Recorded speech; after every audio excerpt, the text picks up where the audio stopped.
সবাইকে স্বাগতম জানাই নতুন আরেকটি ভিডিওতে। আজকের ভিডিওর টপিকসটা হচ্ছে ইনফোগ্রাফি। ইনফোগ্রাফি বলতে আমরা বুঝি বিবৃতি ভিজুয়াল উপস্থাপনা, অর্থাৎ আমরা যদি কোনো গ্রাফ বা হচ্ছে যে ইমেজের মাধ্যমে আমরা কোনো ইনফরমেশন প্রোভাইড করতে চাই বা আমাদের বিবৃতিটাকে ছবির মাধ্যমে প্রকাশ করতে চাই, সেই ক্ষেত্রে আমরা এই উপস্থাপনাটা করে থাকি, আর সেই জিনিসটাকে আমরা ইনফোগ্রাফি বলে থাকি।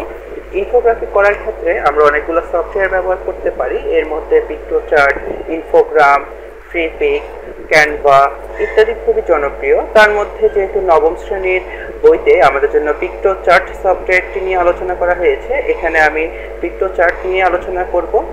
আর পিক্টোচার্ট দিয়ে আমরা কাজ করার ক্ষেত্রে প্রথমত যে কোনো ইন্টারনেট ব্রাউজারের মাধ্যমে আমরা পিক্টোচার্ট সফটওয়্যারটি ওপেন করে নিব pictochart.com অ্যাড্রেসের মাধ্যমে। তারপর সেখানে আমরা আমরা জিমেলের মাধ্যমে লগ ইন করে নিব। অবশ্যই জিমেল ভেরিফিকেশনটা খুবই প্রয়োজনীয়, এখানে ভেরিফিকেশন যেন করা যায় সেটা লক্ষ্য রাখতে হবে আমাদেরকে।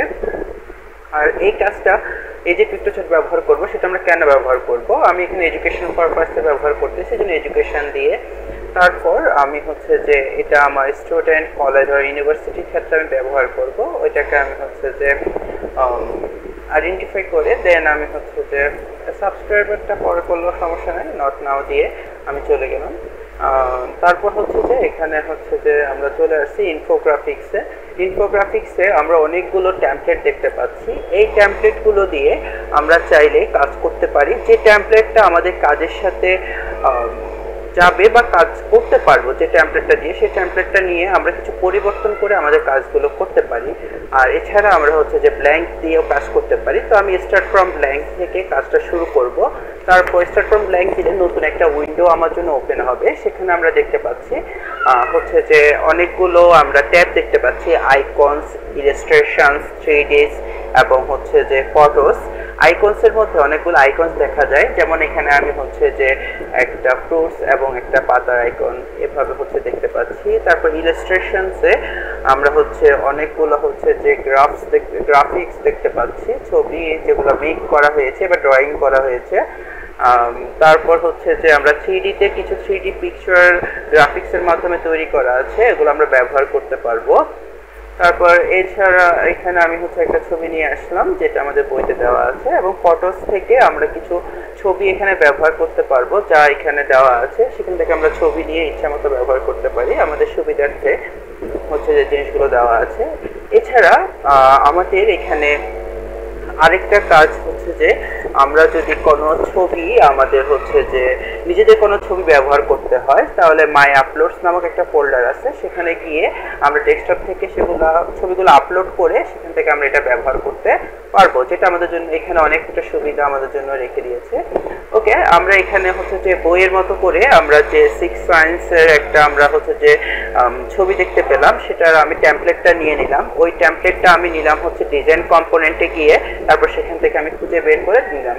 নেওয়ার পর আমি সেখানে যেহেতু এটা আমাদের সাইবার অপরাধ প্রতিরোধে করণীয় 6টি কাজ ডিপেন্ড করব, সেক্ষেত্রে আমি এখানে বাংলাতে টাইপ করার জন্য আমি অব্র কিবোর্ডটা ব্যবহার করেছি। আমার কাছে মনে হয় এটা ব্যবহার করলে খুবই ইজি হয় লিখতে বা টাইপ করতে। ওকে, তারপর আমি ডিজাইনটাকে একটু নিজের মতো করে নিলাম, নিজের মতো করে সাজিয়ে নিলাম। সাজিয়ে নেওয়ার জন্য একটু জাস্ট এগুলোকে এক জায়গা থেকে আরেক জায়গায় সরিয়ে নিয়ে বক্সগুলোকে ওদের একটা জায়গায় শিফট করে নিলাম। শিফট করে নিয়ে তারপর আমি এখানে 6টি কাজ জাস্ট টাইপ করে দিব। আর যেহেতু আমি এখানে 6টি কাজ উপরে ডিপেন্ড করে দিয়েছি আমার মতে, তাহলে এখানে 1, 2, 3 আকারে থাকা ভালো। যদিও বইতে 1, 2, 3 দেওয়া ছিল না, আমি এখানে 1, 2, 3 দিয়েই দিলাম। তারপর সিরিয়াল অনুযায়ী লিখলাম। তারপর বাংলাতে আমি টাইপ করে দিচ্ছি। প্রথমে বইতে যে লাইনটি দেওয়া ছিল, বাবা মা এবং পরিবারের কাছের মানুষের সাথে শেয়ার করা যদি কোনো সাইবার অপরাধে আমরা পড়ি সেক্ষেত্রে। আর দ্বিতীয়ত এটা দেওয়া ছিল দ্রুত নিকটস্থ থানার সাধারণ ডায়েরি করা, সেটাও আমি এখানে টাইপ করে নিচ্ছি। যেহেতু বইতে আর কোনো টপিকস দেওয়া ছিল না, সেক্ষেত্রে আমি ইন্টারনেট থেকে আরো কিছু আরো 4টা করণীয় কাজ আমি নিয়ে এখানে কপি পেস্ট করে দিলাম। এটাকে আরেকটু এটার ফন্টের সাইজটা চেঞ্জ করে এটাকে আমি নিলাম। তারপর হচ্ছে ডাউনলোড করার, এখন হচ্ছে যে আমাদের যেহেতু কাজটা হয়ে গেছে আমরা ডাউনলোড করে নিব। ডাউনলোড আমরা পিএনজির মাধ্যমে করতে পারবো ছবি আকারে। তারপর সেখানে আমি একটু হচ্ছে হাই কোয়ালিটি দিয়ে দিলাম, যেহেতু পিকচারটা আমি প্রিন্ট করতে পারি হয়তো বা। তারপর ডাউনলোড পিএনজি দিলে আমার এটা ছবি আকারে হচ্ছে যে আমি কন ফোল্ডারে ডাউনলোড করতে চাই, সেটার জন্য আমার এখানে হচ্ছে যে আমি কন ফোল্ডারে ডাউনলোড করতে সেটা আমি দিয়ে দিব। দিয়ে দিলে তারপর হচ্ছে যে এটা আমার সেই ফোল্ডারে গিয়ে সেভ হয়ে যাবে। আমি ডেস্কটপে সেভ করে নিচ্ছি। ডেস্কটপে সেভ করে নেওয়ার একটা নাম দিয়ে দিলাম, আমি সাইবার নামটা দিলাম, দিয়ে আমি এটা সেভ করে নিলাম। এখন আমি একটু ওপেন করে দেখি ডেস্কটপে গিয়ে দেখি ছবিটা। ওকে, ছবিটা ওপেন করার পর আমরা দেখতে পাচ্ছি একটা ছবি এখানে ক্রিয়েট হয়ে গেছে। আমরা এভাবে হচ্ছে যে ইনফোগ্রাফিক্সের মাধ্যমে সফটওয়্যারটা